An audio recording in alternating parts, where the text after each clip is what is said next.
Hey guys, today we are checking out Reolink's new OMVI 3i security camera. It has 1, 2, and 3 lenses, giving you complete coverage.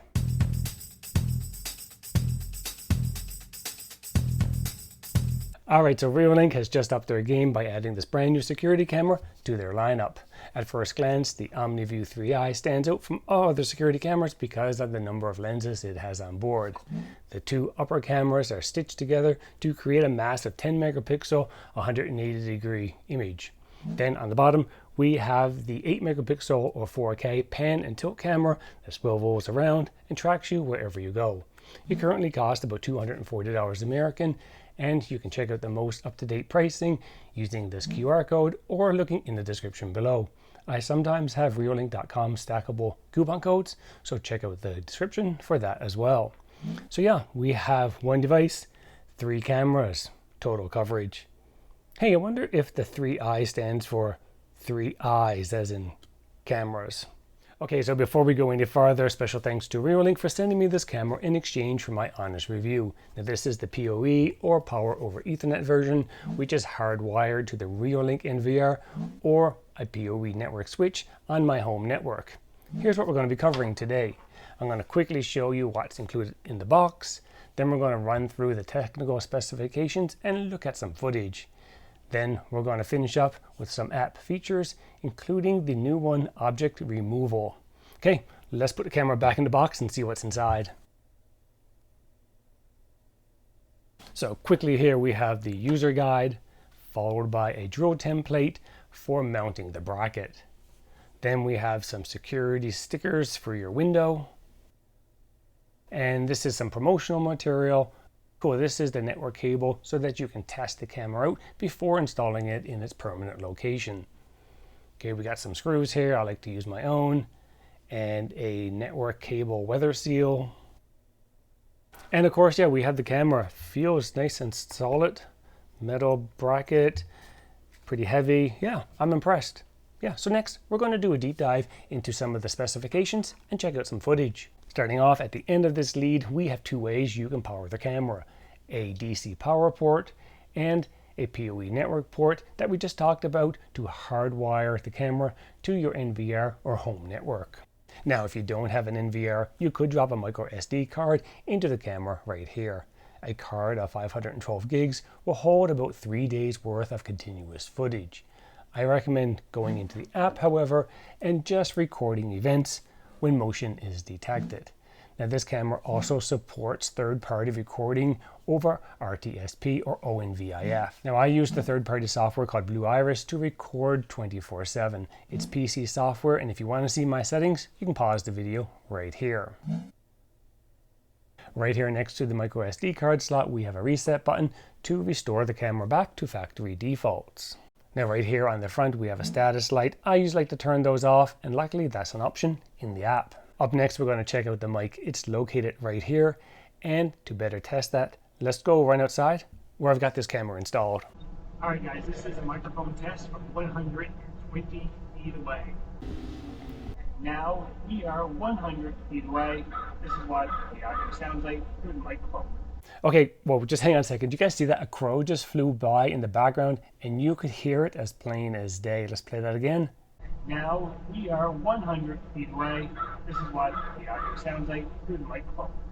Yeah, that's pretty impressive. And now we are just 30 feet away. And I think we can stop right here. We've proven the mic quality. Next, we're going to talk about the speaker, and it's located right here. Back outside we go.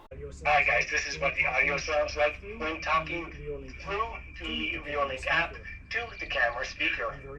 Not too bad. There's about a second delay, but the quality is really good. Next, we're going to jump into the 2 upper cameras, which have a combined resolution of 5120 by 1920, making it 10 megapixels. That is over 4K, and they capture video up to 20 frames per second. These 2 images are stitched together, giving you a wide viewing angle of 180 degrees horizontally and 65 degrees vertically. These are wide-angle cameras with a focal length of 2.8 millimeters, great for large properties where you need that extra coverage. These cameras do manually pan and tilt, so you can get things framed up. And here we can pan the entire camera right and left to get things centered. And if we need to lower the lens a little bit, we can just push it down like this. When we do so though, you'll see that the horizon will bend a little bit. Not an issue, but just an FYI. Okay, so I think it's time to check out some footage. Let's jump in and check out an all day and night time lapse. So I find that the image here is really impressive. It deals with the bright sun and the shaded areas very well. And sometimes you can see the line where the two images are stitched together, but that's because there's more light on one side of the camera than the other. That's just how the camera deals with it, so that the image is usable on both sides. Alright, so I'm going to approach the camera here from about 120 feet or 35 meters away. And we're going to fast forward a little bit here. It's not until I get about 45 feet or around 14 meters away that the camera's motion detection picks me up. And it isn't until around the 35-foot mark or 10-meter point where the license plate details are readable. Okay, so let's try that again from the side. Yeah, right here at about 35 feet, 10 meters or so.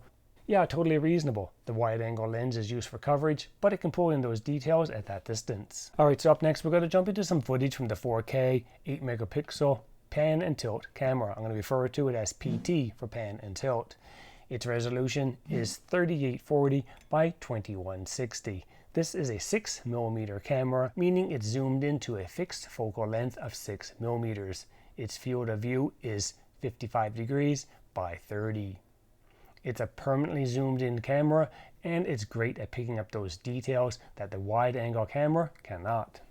This camera can pan at 350 degrees and tilt at 50 degrees, keeping an eye on all areas all around the camera while the wide angle lens doesn't miss a beat from your main surveillance area. So what kind of range does this PT camera have? I'm just in the area here on the street behind these trees. As soon as I come into view, the camera picks me up, sends me the notification, and starts tracking me. I'm about 140 feet or about 43 meters away here. That's very impressive. And the camera can pull in those license plate details at 80 feet away. That's about 25 meters. Pretty cool. And of course, it's only fair to do a time lapse from this camera as well. Pretty impressive quality here too. Very nice. Now, given the individual performances of the wide angle view and the zoomed in PT view, let's look at how they can cooperate together. So I'm over here in the corner of my house at about 45 feet, 14 meters away. And that's just outside the PT camera's field of view. And obviously the PT camera cannot see me here. When I walk out into the open, the wide angle camera sees me, sends me a notification, tells the PT camera that something is up, gives it my location, and centers on me perfectly. And then the PT camera takes over and follows me as I walk about. Now, if I walk outside of the field of view of the wide angle shot, the PT camera will still continue to track me without the help of the wide angle camera. Very nice to see how they've implemented tracking intelligence in both cameras. And just as a side note here, check out how smooth that tracking is. The camera does an excellent job of keeping me centered. Compare that to Reolink's TrackMix Wi-Fi, where the tracking is a lot jumpier. And here they are again, side by side. This is a very nice upgrade. So given all the information that we have about these two onboard cameras, there is a limitation to be aware of. This setup is geared more towards larger properties, and as a result, the wide angle camera has a naturally occurring blind spot below the camera because the lens will only tilt down so far. Here's what my camera sees versus what I can see. And of course, the higher the camera is installed, the larger this blind spot becomes. And yes, the PT camera can help cover some of this area, but monitoring straight down is not really a good use of this camera. And as I mentioned, the viewing angle of this camera is 180 degrees, which means it could infringe on some of your neighbor's property. Could be a good thing or a bad thing, but more of an FYI. Okay, so let's jump in and look at some nighttime footage. There are spotlights located right here, and they are super bright when illuminated. These can turn on when motion is detected or on a set schedule. So wow, check this out. It is so bright with those lights turned on. Very impressive. I definitely want to set these up so that whenever motion is detected, they turn on. That's impressive. But how does the footage look? So jumping into the wide angle camera here, the driveway is really lit up. You can see the whole thing. This is really nice. And I'm at the end of the driveway. I'll fast forward as I walk in here. Here at about 40 feet or 12 meters, it's where the camera picks me up. The details aren't too bad as I walk about. Yeah, I'm impressed. This is pretty cool. So let's jump into the 6mm camera. It picked me up at about 80 feet or 24 meters away and started tracking me. The details at this distance aren't really usable, and yeah, there's some ghosting that I see here in the distance. It isn't until about 30 feet or 9 meters that the details are clean. Tracking continues to function very well though as I move around the driveway. The background does get blurry as the camera pans, but the subject, me, I stay pretty clear and centered. Yeah, not too bad.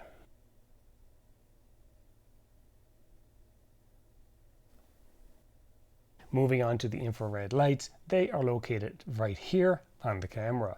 They turn on automatically in low light situations. Looking through the wide angle camera, those IR lights do have some good reach. Fast forwarding a little bit here, the details really become good around 35 feet or around 10.5 meters. This is where the camera picks me up and sends me the notification. I'm not sure if you saw that, but my pocket just started to glow a little bit. Yeah, that was the notification coming in. But yeah, the image quality is great. The details are recognizable. No ghosting, no blurring here. Okay, same exercise again, but through the PT camera. So you can see me here standing at the end of the driveway. The details aren't really recognizable, and there's a little bit of ghosting at that distance. At 90 feet, or about 27.5 meters away, my pocket glows again with that notification that's picked me up at that distance. That's great range. And then as I get closer, the background blurs a little bit here, but keeps the subject nice and clear, and those eyes are really creepy. So up next, we're going to dive into some features on the app. Now when adding the camera to the Reolink app, it's super easy. Whether you just plug the camera into your network or into an NVR, it gets automatically added. No more effort is required. So I got the micro SD card installed. Let's get that formatted. And I want to record continuously. Yeah, so let's set that up for 24/7 recording so I can collect footage for this video. But I recommend just recording when motion is detected if you're not using the NVR. Remember, when using the micro SD card, no NVR, no cloud, no subscription fees, not required for this camera.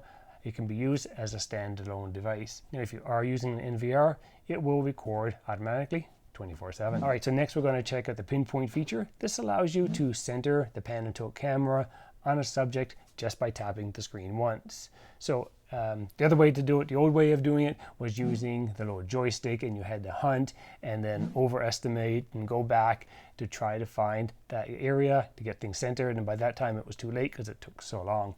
So all you have to do now is click on this little icon right here, and then in the wide angle camera, click on the area or the subject that you want, and then wait a second, and the camera then centers on that area. There is like a tiny lag there, not a problem, much more precise than the old joystick. So up next, we're going to chat about the patrols feature.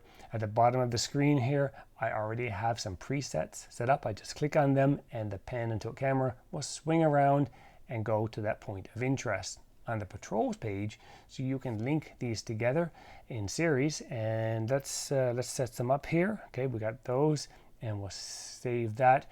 Okay, so yeah, let's just go through that sequence. Yeah, pretty cool.